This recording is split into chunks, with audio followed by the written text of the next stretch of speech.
Muito boa noite, meu irmão e minha irmã. Seja muito bem-vindo a mais uma aula de Escola Dominical da Igreja Presbiteriana de Niterói. A você que nos visita, seja bem-vindo à nossa casa.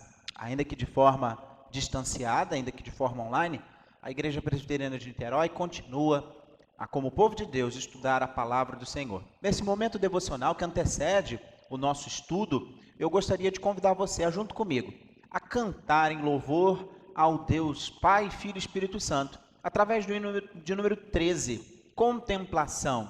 Esse hino do nosso cenário presbiteriano nos fala do poder, da glória, da majestade desse Deus ao qual nós adoramos. Cante junto comigo, louvemos ao Senhor.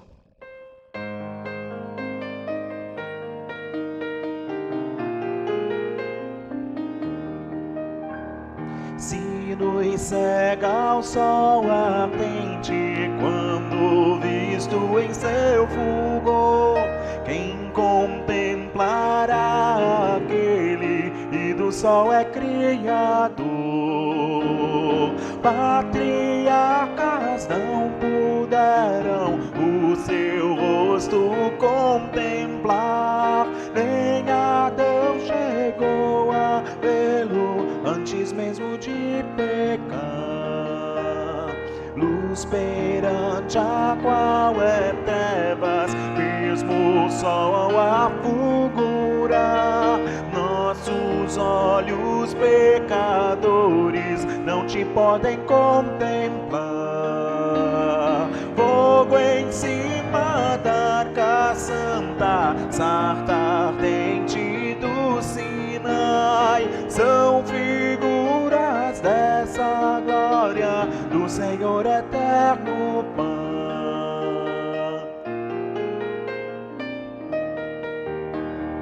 Para termos nós com Ele franca e doce comunhão, Cristo Filho fez-se carne, fez-se nossa redenção, para que na glória eterna o vejamos já sem véu. Cristo padeceu a morte, o caminho abrindo ao céu. Santo e eterno Deus, glorificado seja o teu nome. Te imploramos agora pela iluminação de teu Santo Espírito, para que juntos possamos desfrutar de momentos agradáveis em tua presença, aprendendo mais do Senhor. Que assim seja em nome de Jesus. Amém.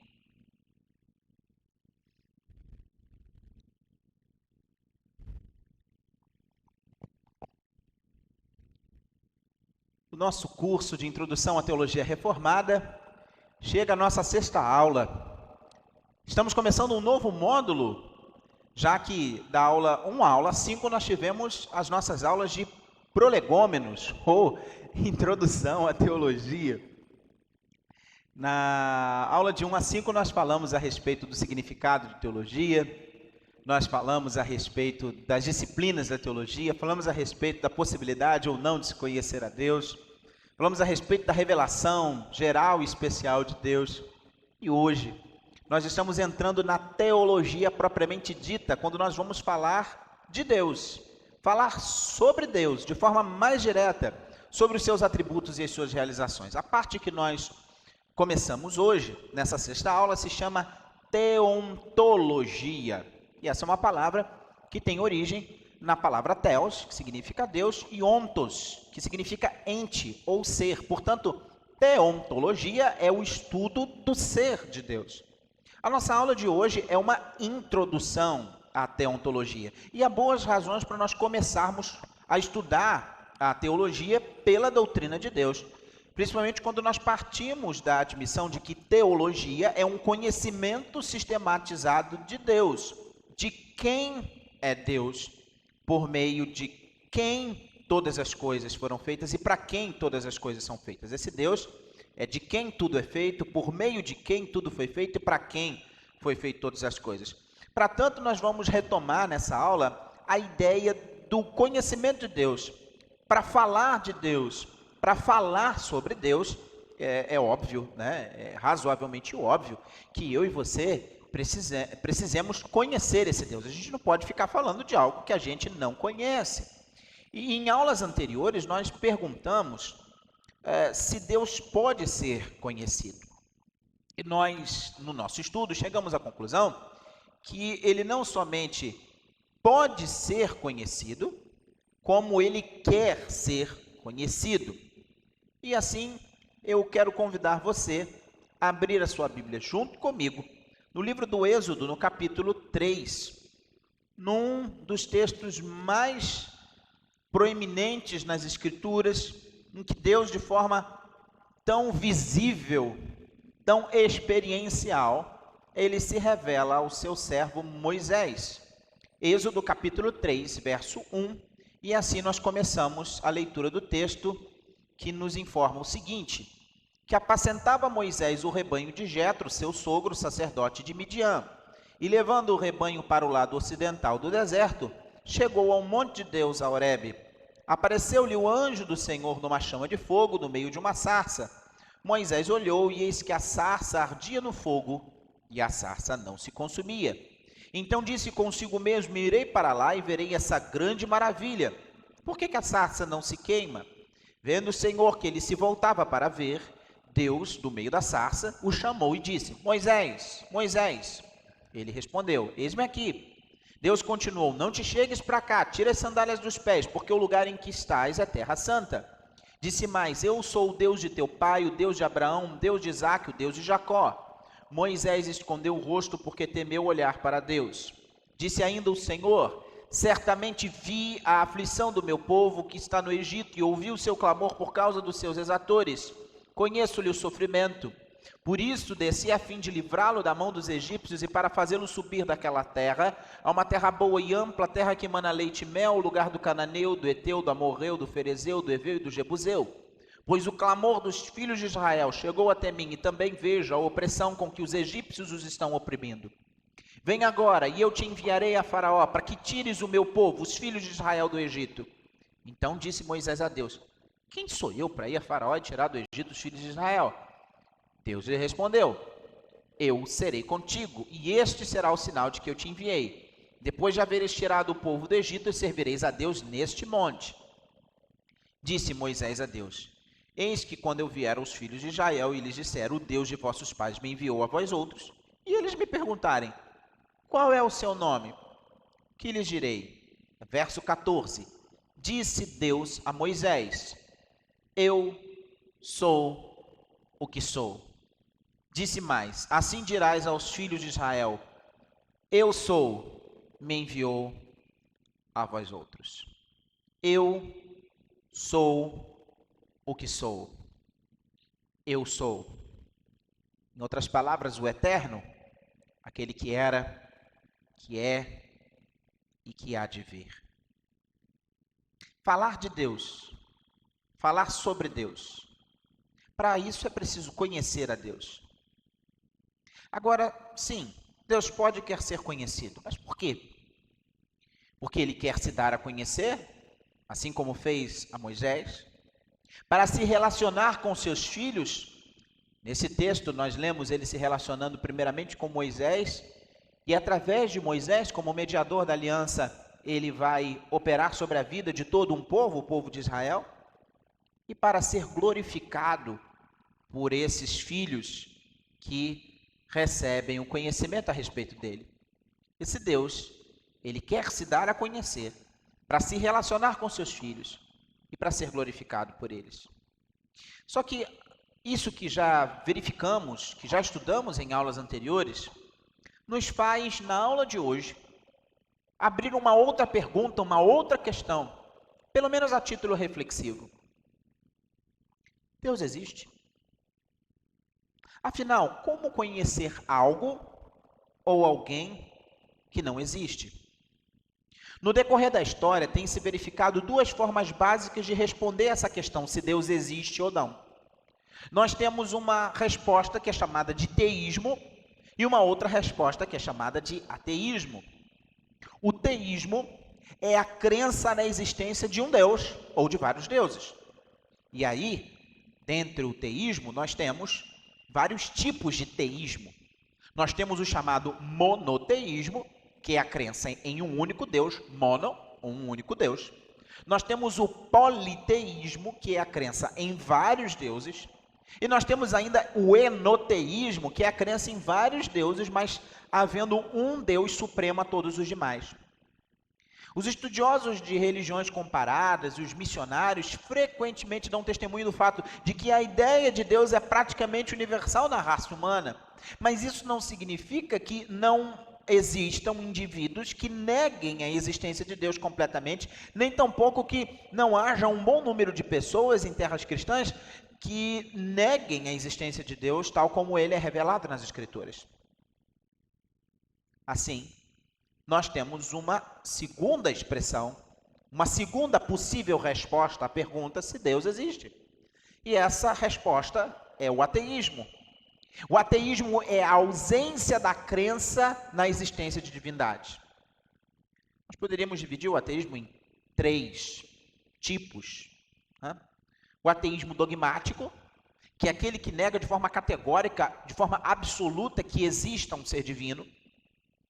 O ateísmo cético, que é aquele que duvida da capacidade da mente humana de determinar, de chegar à conclusão se existe ou não um Deus. Esse é o ateísmo cético.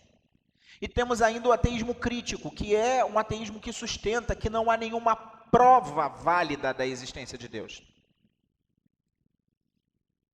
E a partir dessa pergunta e essas 2 possíveis respostas, Deus existe?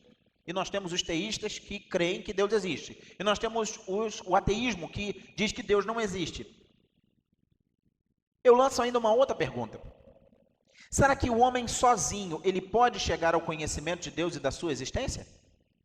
Seja positivamente, ou seja, afirmando que ele existe, ou negativamente afirmando que ele não existe? Como nós vimos nas aulas anteriores, a teologia reformada parte de 2 pressuposições básicas. Primeira, que Deus existe. Isso é um pressuposto para a teologia reformada. O segundo, que ele se revelou na sua palavra. A teologia reformada sustenta que Deus pode ser conhecido, mas que ao homem é impossível ter um conhecimento exaustivo e perfeito de Deus. Esse conhecimento de Deus ele seria equivalente a compreender Deus, e isso está completamente fora de questão. O homem ele não pode dar uma definição de Deus no sentido exato da palavra, mas apenas uma descrição parcial. O homem ele pode obter um conhecimento de Deus perfeitamente adequado à realização do propósito divino na vida do homem. Ou seja, o propósito de Deus na vida do homem faz com que ele conheça de acordo com esse propósito. Esse conhecimento só pode ser adquirido graças à autorrevelação de Deus. Somente Deus se revelando ao homem é que nós podemos conhecê-lo. E para isso o homem precisa aceitar isso com fé. Uma fé semelhante à confiança que uma criança tem, se lançando de todo o coração. Ainda assim, no decorrer da história, se verificou quem defendeu, e ainda há, hoje, os que defendam que é possível chegar racionalmente à conclusão de que Deus existe. Nós chamamos isso de teologia natural.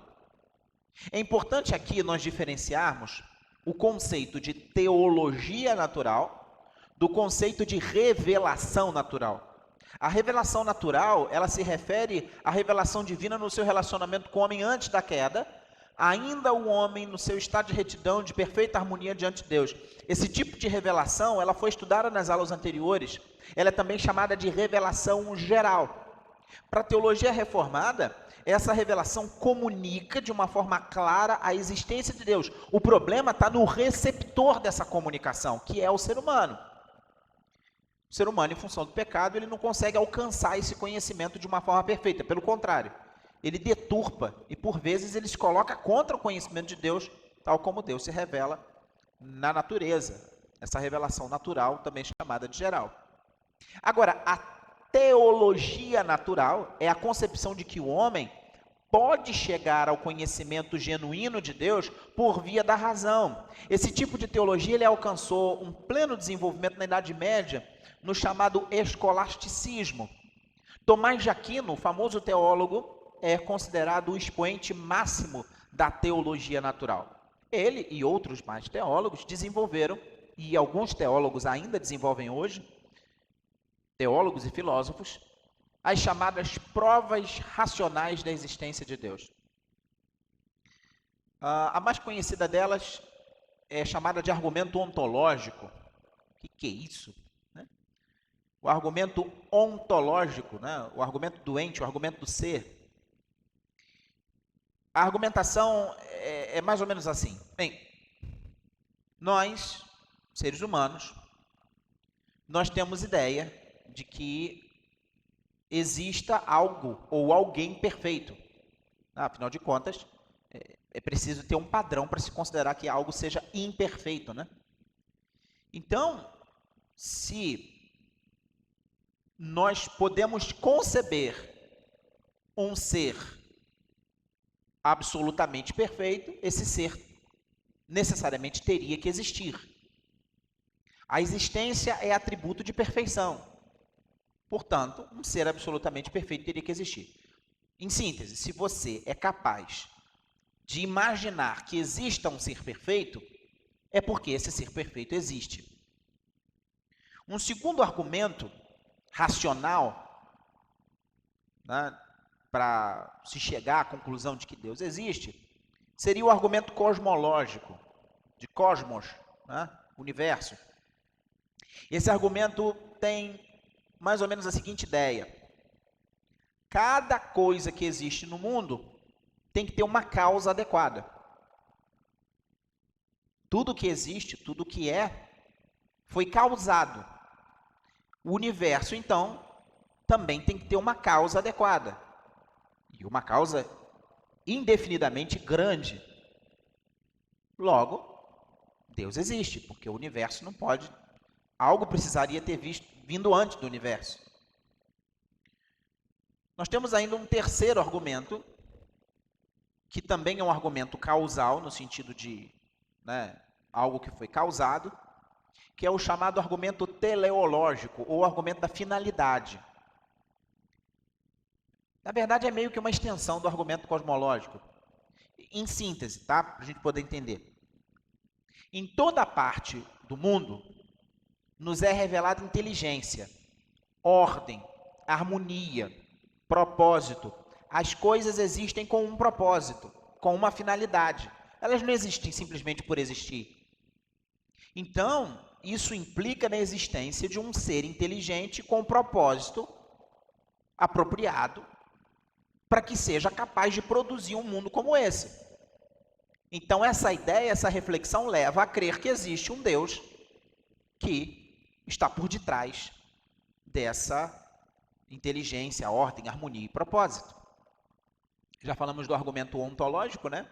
Se a gente é capaz de conceber um ser perfeito, então esse ser deve existir. Falamos do argumento cosmológico, que é a ideia de que existe um universo e tudo que existe tem uma causa. Então, se tudo tem uma causa, a causa primeira tem que ser Deus, né? E o argumento teleológico, a ideia de que tudo existe de acordo com uma finalidade, portanto, é necessário um ser inteligente com um propósito que seja capaz de produzir. Mas um quarto argumento foi desenvolvido, elaborado mais especificamente pelo filósofo Immanuel Kant, que é chamado de argumento moral. Kant ele tomou o seu ponto de partida no imperativo categórico. Então, nós sabemos que há a noção de certo e errado. Nós temos a compreensão de que é necessário haver uma noção suprema de certo e errado. E assim, isso implica que deve haver alguém que seja legislador, que seja juiz, e assim tenha um direito absoluto de dominar o homem, por moralmente perfeito que é.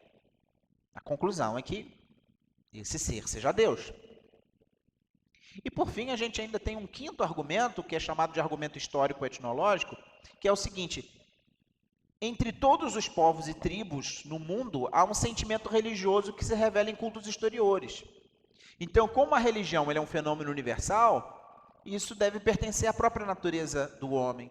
E se a natureza do homem naturalmente leva o homem a prestar um culto religioso, isso só pode se achar, a explicação disso só pode estar num ser superior que fez o homem, que criou o homem como um ser religioso. Ainda hoje esses argumentos, o argumento ontológico, o argumento cosmológico, o argumento teleológico, o argumento moral e o argumento histórico, eles têm sido desenvolvidos. Por exemplo, o chamado argumento Kalam, que é um desenvolvimento do argumento cosmológico e que coloca as seguintes premissas principais. O universo teve um começo. O começo do universo foi causado. A causa para o começo do universo foi pessoal. Quem que é esse ser pessoal? Deus. Um outro desenvolvimento para esse argumento cosmológico tem sido chamado de argumento do desenho, ou argumento do design. O nome é bonito até, design inteligente. Esse argumento parte da observação da criação. Porque quando nós olhamos para a criação, a gente percebe ordem, propósito, simplicidade e complexidade ao mesmo tempo nas coisas do universo. Há coisas que são simples, outras que são complexas. Tem beleza, tem sentido, tem cognição, tem informação, tem constantes cósmicas. Existem leis, na física, na química. Tudo isso leva a crer que o universo ele foi desenhado de forma inteligente. E por isso ele não pode ter surgido impessoalmente, de algo impessoal, de uma explosão, por exemplo. Logo, houve uma mente criadora na sua origem, que teria desenhado o universo de forma inteligente.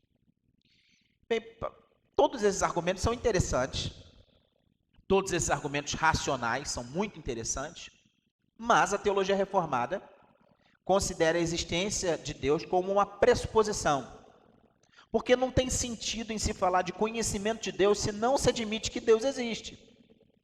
Cremos que há um ser pessoal, autoconsciente, autoexistente, que é a origem de todas as coisas, e esse ser transcende a criação inteira. Ou seja, ele é diferente, ele está acima, mas ao mesmo tempo ele é imanente em cada parte da criação, porque em cada coisa que existe nós conseguimos perceber a mão desse Deus. Não significa, no entanto, que a existência de Deus seja passível de uma demonstração lógica que não deixe nenhum lugar para dúvida. Por mais que a gente fique se esforçando em discutir, em racionalizar, em argumentar, como nós mostramos aqui, demonstramos esses vários argumentos racionais, ainda há aqueles que duvidam, ainda há lugar para dúvida. Mas a teologia reformada vai, então, entender que, embora a verdade da existência de Deus seja aceita pela fé, essa fé ela se baseia numa informação confiável, que não parte do ser humano e da razão humana, mas se baseia numa informação confiável, que é o testemunho do próprio Deus.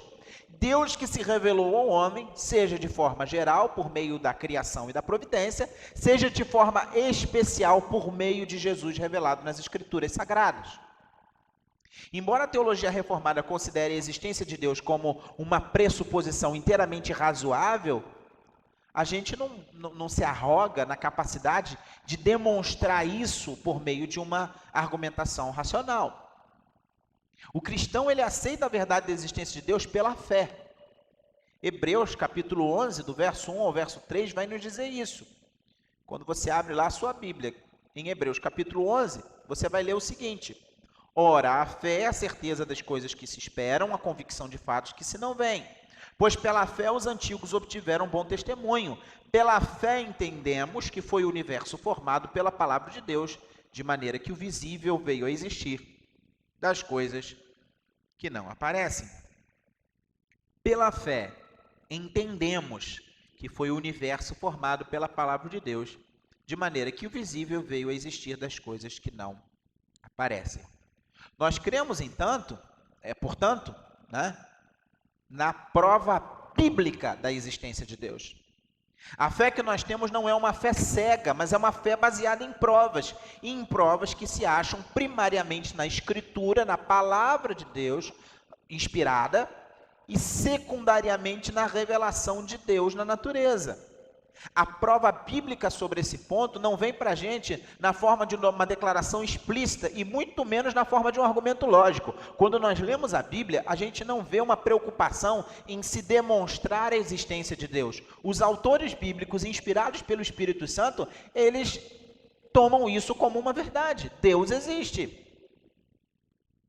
E à medida que eles vão escrevendo, vão registrando Deus se revelando ao homem, eles não se preocupam em ficar racionalizando e discutindo a existência de Deus, porque eles partem da ideia de que Deus existe, e quem está falando com eles é Deus. Nesse sentido, a Bíblia não prova a existência de Deus, nesse sentido. Porque vê-se Deus em quase todas as páginas das Escrituras.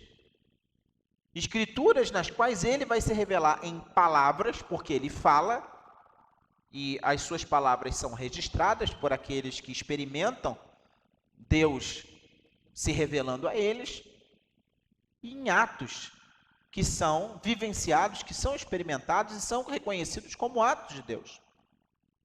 Essa revelação de Deus, ela constitui a base da nossa fé na existência de Deus.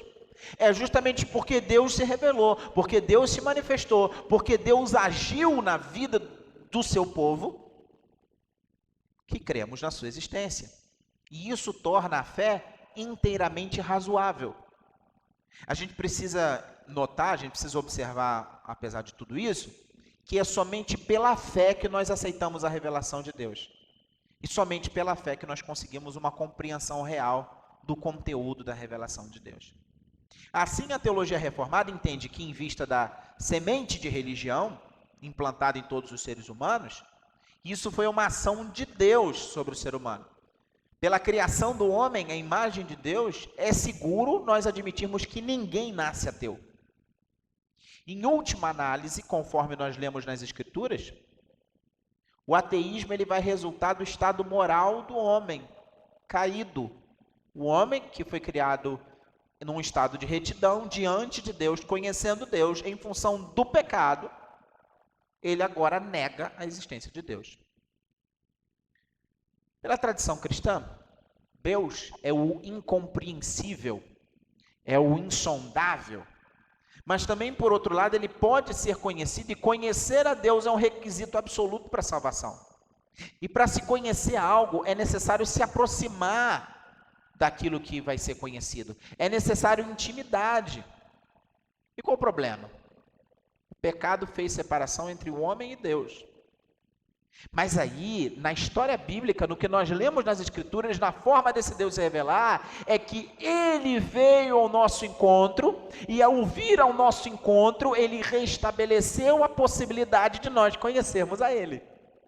Por isso, é que é nosso dever e privilégio buscar o verdadeiro arrependimento.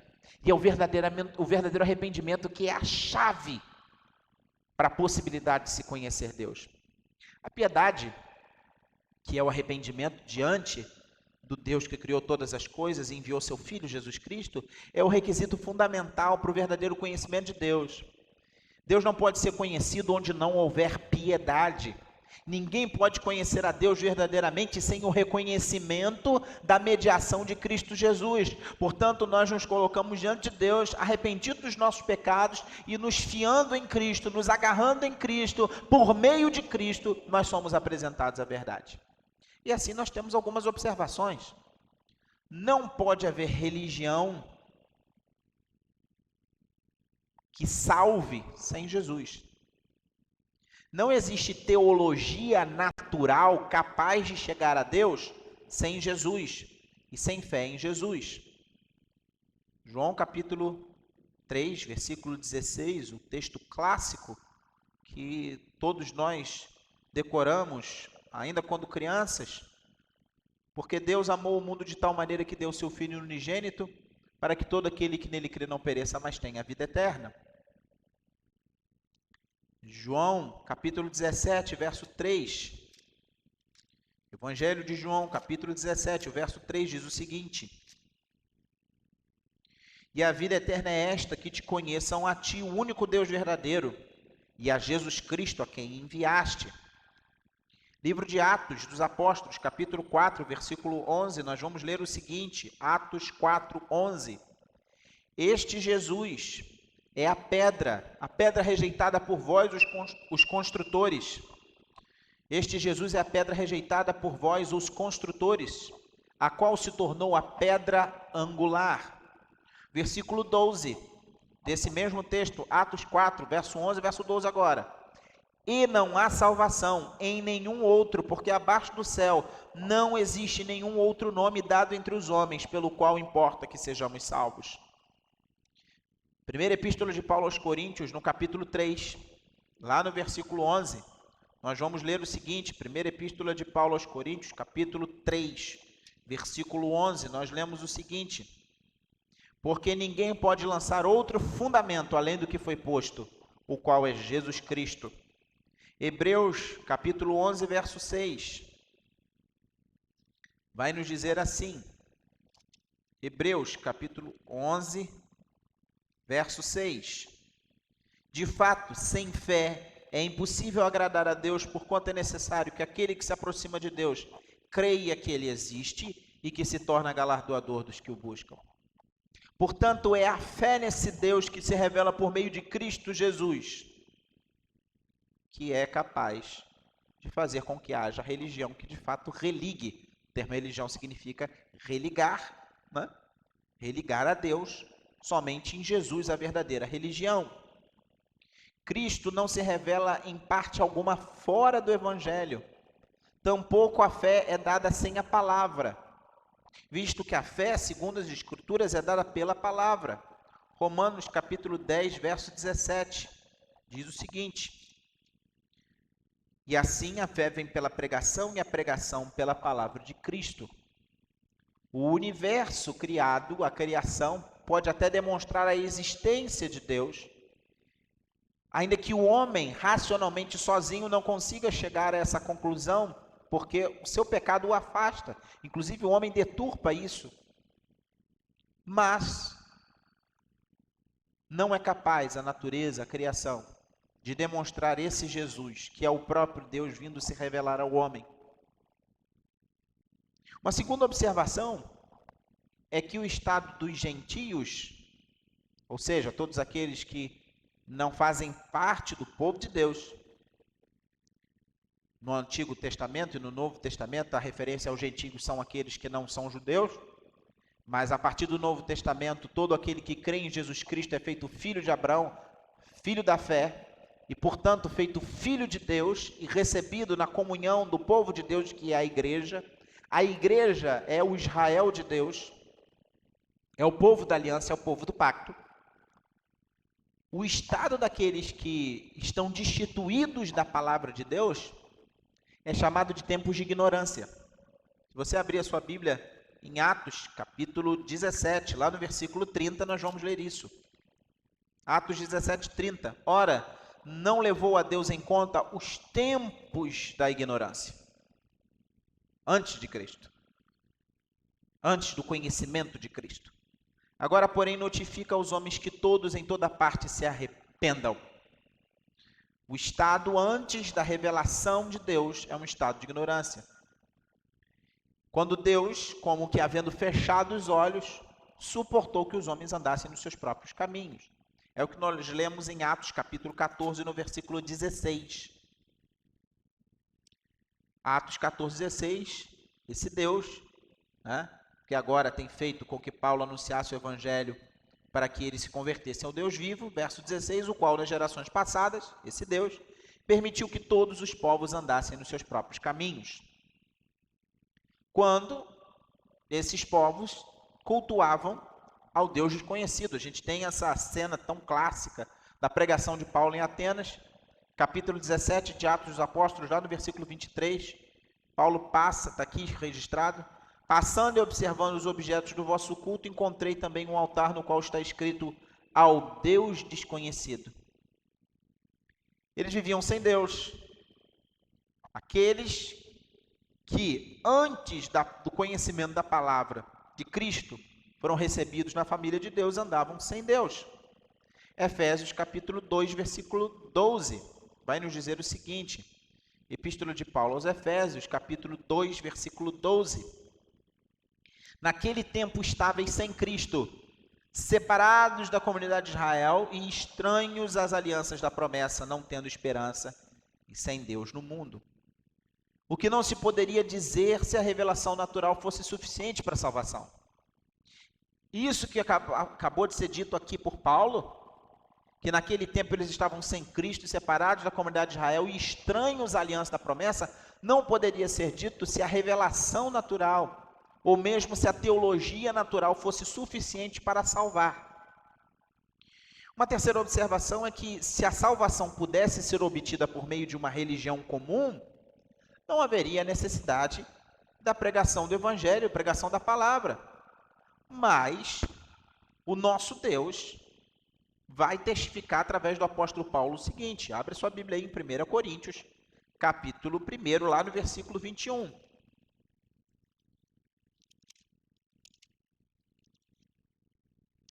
Visto como na sabedoria de Deus o mundo não o conheceu por sua própria sabedoria, aprove a Deus salvar os que creem pela loucura da pregação. Então essa ideia de que todos os caminhos levam a Deus não é bíblica. Deus não nos revela isso.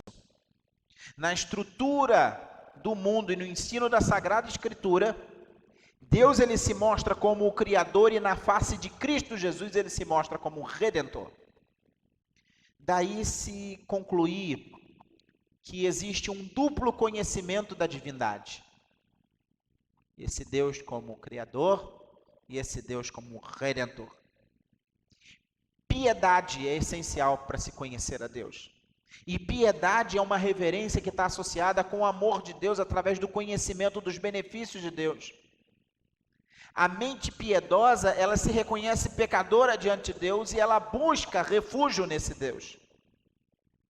Em síntese, o que é que nós podemos falar sobre o conhecimento desse Deus que nós entendemos existir a partir daquilo que nos ensinam as Escrituras? Cremos que Deus existe conforme ele se revela nas Escrituras. Mas o que é que nós podemos falar sobre esse Deus? Primeiro, nós podemos afirmar que esse Deus é um Deus relacional, um Deus que se faz conhecer entre os seus filhos. E assim, baseados nessa premissa, nós temos algumas considerações a fazer, caminhando aí para a parte final da nossa aula. E eu gostaria de ler vários textos com vocês. O primeiro deles está no livro do Deuteronômio, capítulo 29, lá no versículo 29. Algumas considerações sobre a existência de Deus e a revelação de Deus a respeito de si mesmo. Deuteronômio capítulo 29, versículo 29 diz o seguinte: as coisas encobertas pertencem ao Senhor nosso Deus, porém as reveladas nos pertencem a nós e a nossos filhos para sempre, para que cumpramos todas as palavras desta lei. Assim, há a parte misteriosa de Deus, há aquilo que é insondável, inescrutável e desconhecido em Deus, mas aquilo que ele nos revela sobre si mesmo e sobre o que ele deseja para nós, nos pertence no sentido de que nós devemos estudar, cultivar e obedecer. Livro do profeta Jeremias, no capítulo 29, no versículo 13, nós vamos ler o seguinte: buscar-me-eis e me achareis quando me buscardes de todo o vosso coração. Esse Deus que se faz conhecido é o Deus que deseja ser buscado e ser achado. E isso só se alcança quando é feito de todo o coração. E nas Escrituras, a palavra coração envolve a mente, os afetos e a vontade. Portanto, a totalidade do ser humano. Livro de Jó, capítulo 38.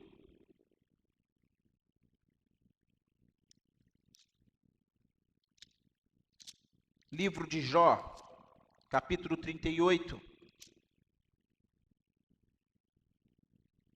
Vou ler apenas alguns desses versículos. Depois disso, o Senhor, do meio de um redemoinho, respondeu a Jó: quem é este que escurece os meus desígnios com palavras sem conhecimento? Cinge, pois, os lombos como homem, pois eu te perguntarei e tu me farás saber. Onde estavas tu quando eu lançava os fundamentos da terra? Diz-me se tens entendimento. Quem lhe pôs as medidas, se é o que sabes? Ou quem estendeu sobre ela o cordel? Sobre que estão fundadas as suas bases? Ou quem lhe assentou a pedra angular? Quando as estrelas da alva juntas alegremente cantavam e rejubilavam todos os filhos de Deus? Ou quem encerrou o mar com portas, quando irrompeu da madre? Quando eu lhe pus as nuvens por vestidura e a escuridão por fraldas? Quando eu lhe tracei limites e lhe pus ferrolhos e portas? E disse: até aqui virás e não mais adiante, e aqui se quebrará o orgulho das tuas ondas. Essas palavras poéticas, essa linda poesia pela qual Deus se revela a Jó, os versículos seguintes são uma série de perguntas. Onde você estava, Jó, quando eu criei o universo? Seria capaz você de me conhecer de forma plena? Livro dos Salmos, capítulo não, porque Salmo não tem capítulo. Salmo 139. Está aí uma observação. Salmos não tem capítulo. Salmo 139. Cada um é um salmo. Né? É uma poesia. Né? Salmo 139 diz o seguinte, do verso 1 ao verso 8. Senhor, tu me sondas e me conheces. Sabes quando me assento e quando me levanto. De longe penetras os meus pensamentos. Esquadrinhas o meu andar e o meu deitar, e conheces todos os meus caminhos. Ainda a palavra me não chegou à língua, e tu, Senhor, já a conheces toda. Tu me cercas por trás e por diante, e sobre mim pões a mão. Tal conhecimento é maravilhoso demais para mim, é sobremodo elevado, não posso atingir. Para onde me ausentarei do teu espírito? Para onde fugirei da tua face? Se suba aos céus, lá estás. Se faça a minha cama no mais profundo abismo, lá estás também. Que Deus tremendo, que está em todo lugar e que conhece todas as coisas. Livro do profeta Isaías, capítulo 55, do verso 8, verso 9, também vão nos trazer algo muito interessante sobre esse Deus. Isaías, capítulo 55, verso 8 diz: porque os meus pensamentos não são os vossos pensamentos, nem os vossos caminhos os meus caminhos, diz o Senhor. Porque assim como os céus são mais altos do que a terra, assim são os meus caminhos mais altos do que os vossos caminhos, e os meus pensamentos mais altos do que os vossos pensamentos.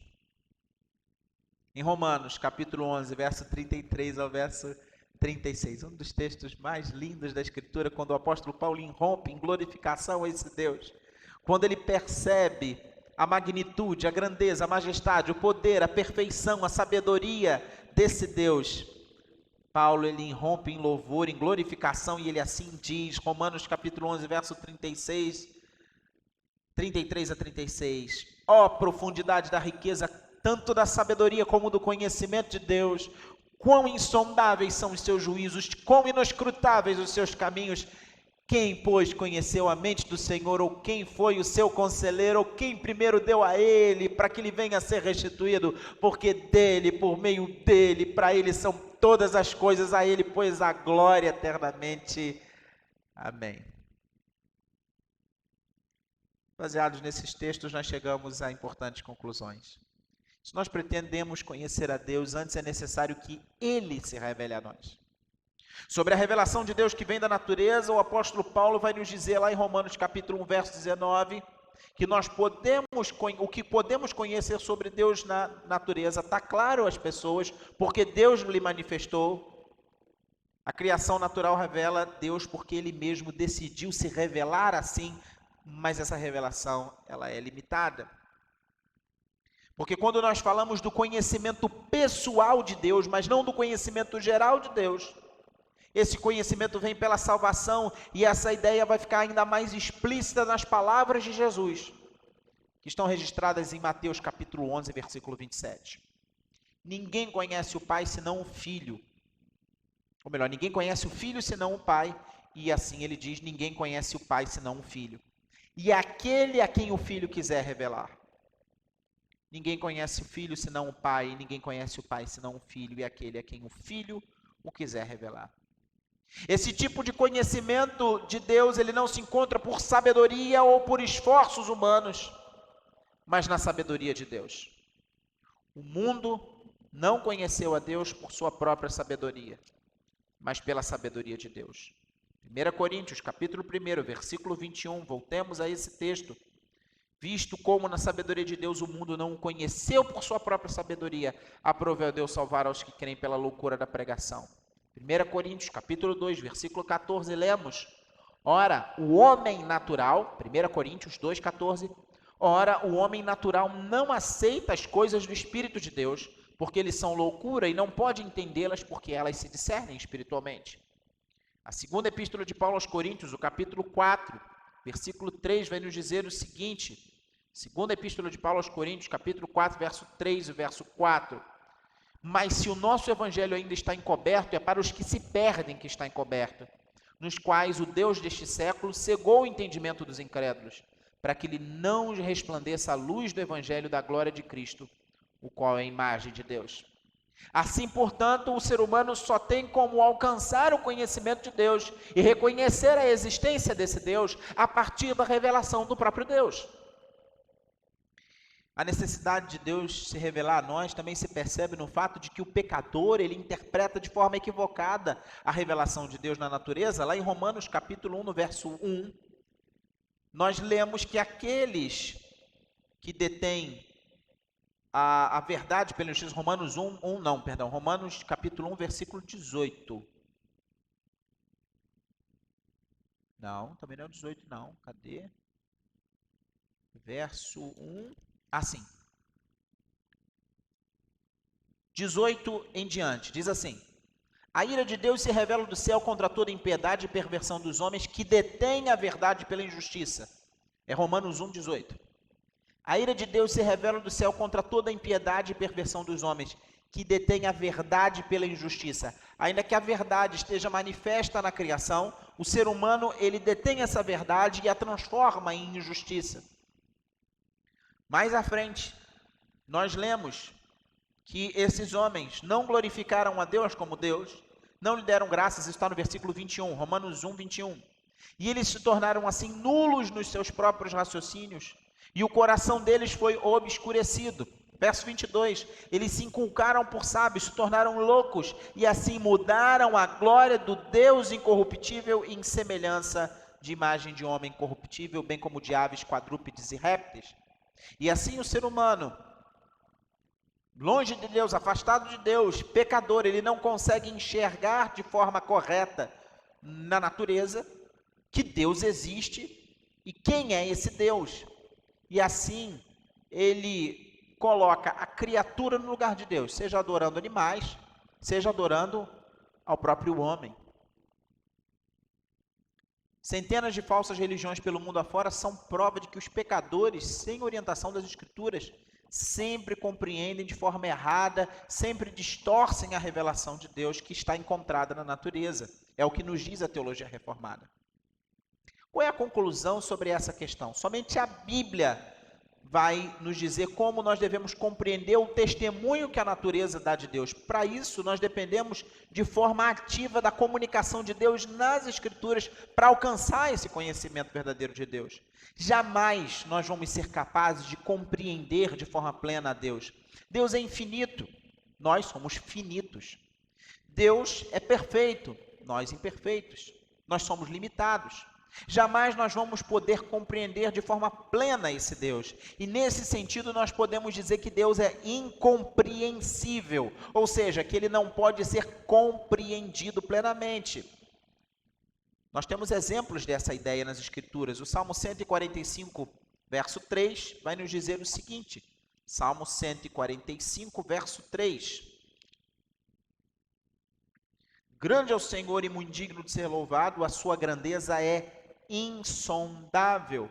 A grandeza de Deus está além daquilo que é possível sondar, a grandeza de Deus está além daquilo que é possível decifrar. É tão grande, é tão enorme, é tão fantástica que não pode ser plenamente conhecida.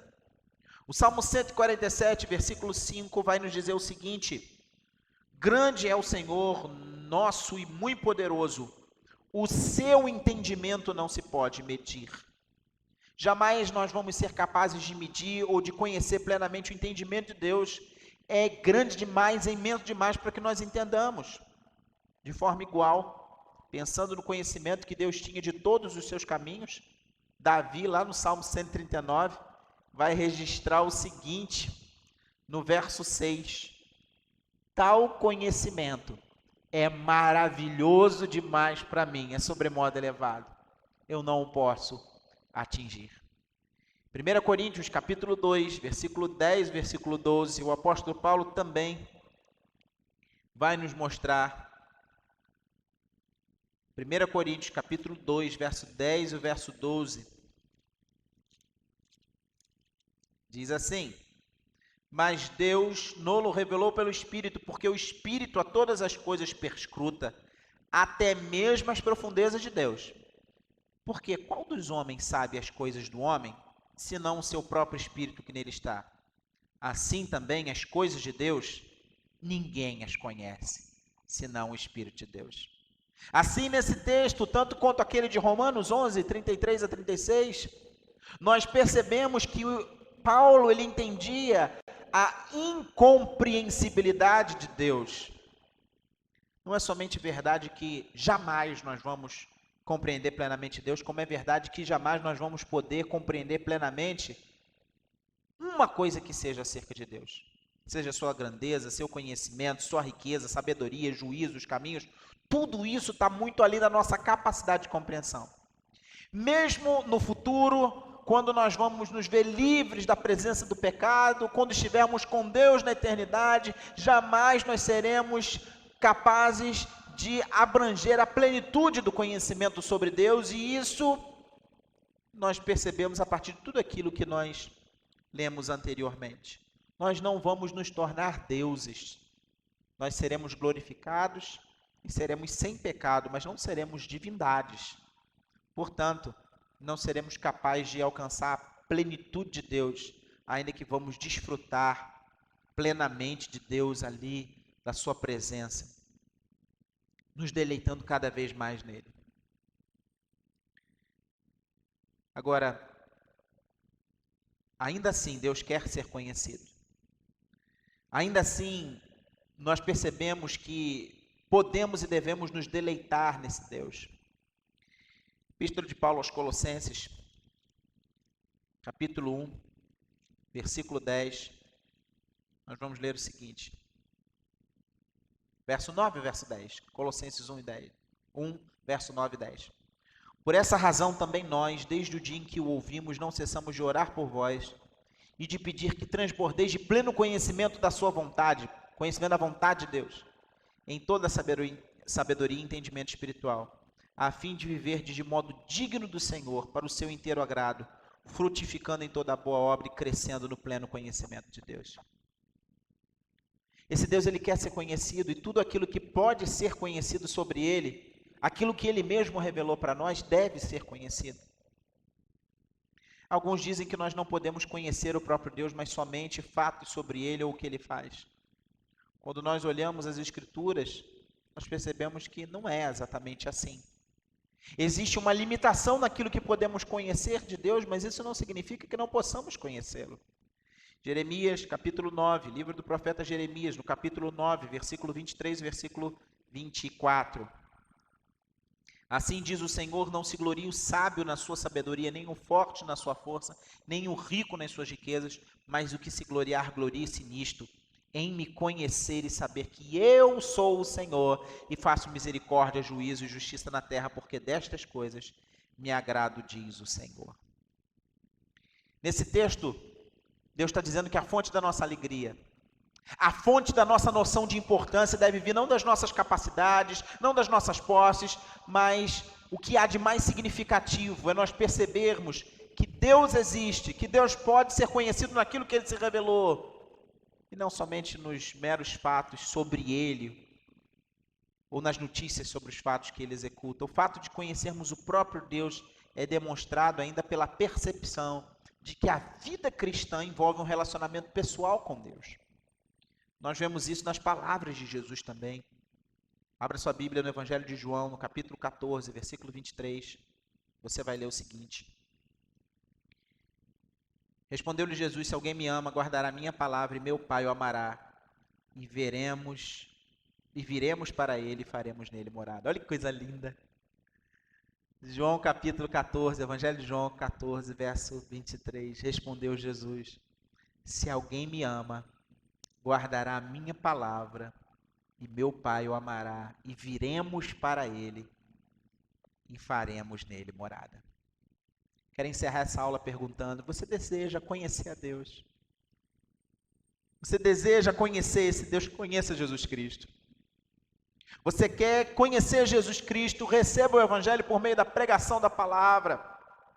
Jesus, sua pessoa, sua obra estão registradas nas páginas das Escrituras do Antigo e do Novo Testamento.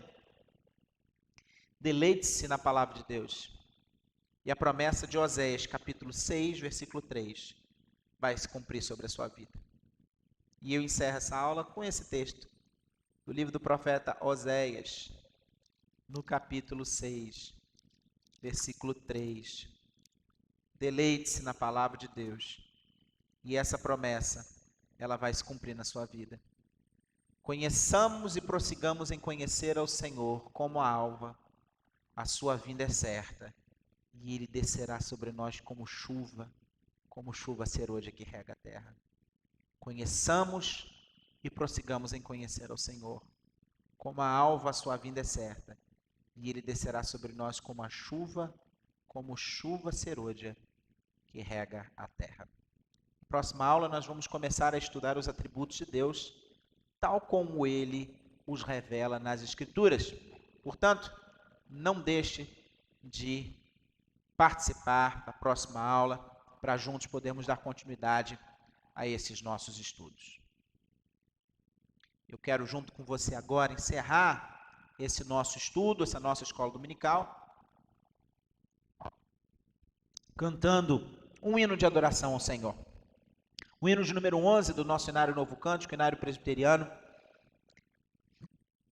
Esse Deus que é santo, que é justo, que é poderoso, depois de em tantos textos, em várias passagens das Escrituras, nós reconhecermos a sua existência, porque ele se revela a nós por meio de sua palavra. Depois de ver seu poder, sua glória, sua majestade, sua infinitude, não há como nós não concluirmos essa aula sem erguer ao Senhor um cântico de adoração. E eu convido você a adorá-lo junto comigo.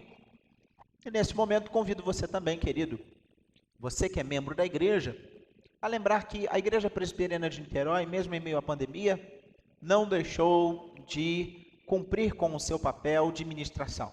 Seja através do trabalho dos pastores, da ministração dos pastores, seja através da nossa equipe administrativa, através das nossas secretárias, através dos funcionários da limpeza, seja através daqueles que estão trabalhando por detrás das câmeras para que chegue até você as mensagens, os estudos, as nossas reuniões de oração.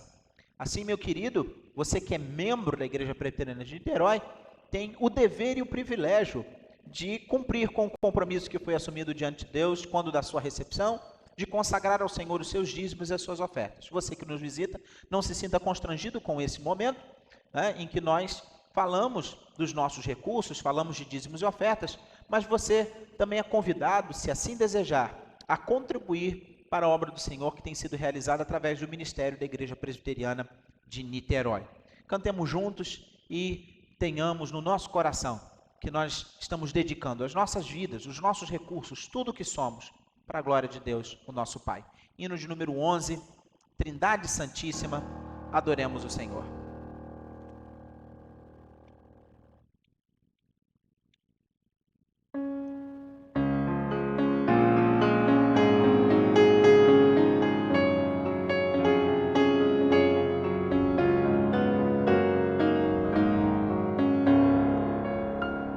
Santo, Santo, Santo, Deus onipotente, louvam nossas vozes, teu nome com fervor. Santo, Santo, Santo, justo e compassivo, és Deus Celso Criador. Santo, Santo, Santo, nós os pecadores não podemos ver tua glória sem temor. Tu só somente és santo, só tu és perfeito, Deus soberano, imenso em teu amor. Santo, santo, santo, todos os remidos, juntos com os anjos, proclamam teu louvor. Antes de formar-se o firmamente a terra, eras e sempre és, e has de ser, Senhor.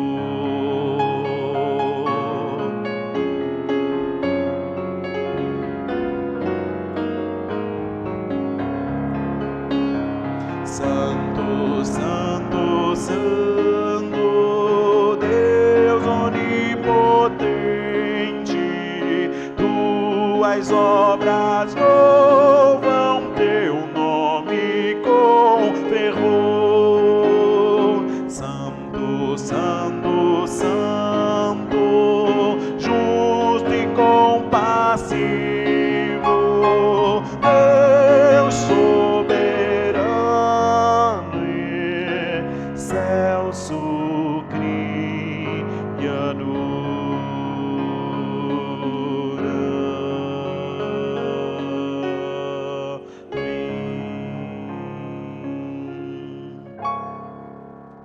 Se Deus assim permitir, meu irmão, minha irmã, na próxima quarta-feira estaremos aqui novamente cultuando ao Senhor em culto de oração. Próximo domingo, às 9 horas da manhã, o nosso culto matino sendo transmitido diretamente aqui do santuário, e às 18 horas a nossa escola bíblica dominical. Uma boa semana a cada um de vocês. Que Deus muito nos abençoe.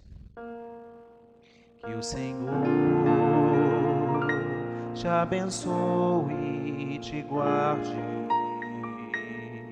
E o Senhor faça resplandecer, faça resplandecer sobre ti o seu rosto e tenha misericórdia de ti. E o Senhor sobre ti levante o seu rosto